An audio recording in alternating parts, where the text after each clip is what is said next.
আট বিদ্রোহী ক্লাবের বিরোধিতার মাঝেই কাল থেকে শুরু হচ্ছে প্রথম বিভাগ ক্রিকেট লিগ। আসরে অংশ নিতে পারে 12 ক্লাব। লিগের ট্রফি উন্মোচন অনুষ্ঠানে বিদ্রোহী ক্লাবগুলোর প্রতি আসরে অংশ নেওয়ার আহ্বান জানিয়েছেন বোর্ডের ক্রিকেট কমিটি অফ ঢাকা মেট্রোপলিসের চেয়ারম্যান। প্রথম বিভাগ লিগ খেলতে যাওয়া অধিনায়কদের ফটো সেশন, তবে উপস্থিত 12 ক্লাবের ক্যাপ্টেন। বাকি 8 ক্লাবের অধীনও কেন নেই এই ট্রফি উন্মোচন অনুষ্ঠানে, তা নিয়ে সদুত্তর দিতে পারেননি বোর্ডের সিসিডিএম চেয়ারম্যান। যে 45টা টিমের দাবি করছে ক্লাব অর্গানাইজেশনের চিঠির উপরে, তো আমি এটা অ্যাকসেপ্ট করতে পারি না, কারণ স্বাগতিক তো অথবা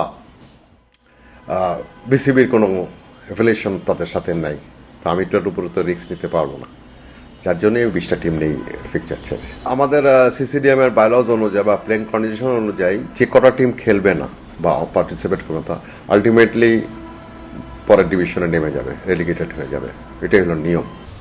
লিগ না খেলায় ঘোষণা দিয়ে গত 3রা নভেম্বর বোর্ডের প্রধান নির্বাহী বরাবর চিঠি দিয়েছিল 44 ক্লাব। তাদের দাবি, এই বোর্ড অবৈধ নির্বাচনের মাধ্যমে ক্ষমতায় এসেছে, তাই এই বোর্ডের অধীনে কোনো কার্যক্রমে অংশ নেবে না তারা।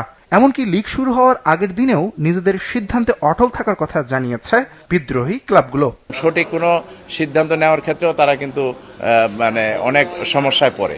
এটার উদাহরণ হলো এই ফার্স্ট ডিভিশন ক্রিকেট, যেটা তৃতীয় বিভাগ দিয়ে অক্টোবর থেকে শুরু করার কথা ছিল, সেটা না করে তারা মাঝখান থেকে অবৈধভাবে এই লিগটা শুরু করার উদ্যোগ গ্রহণ করেছে। এটা সম্পূর্ণ অবৈধ প্রক্রিয়া।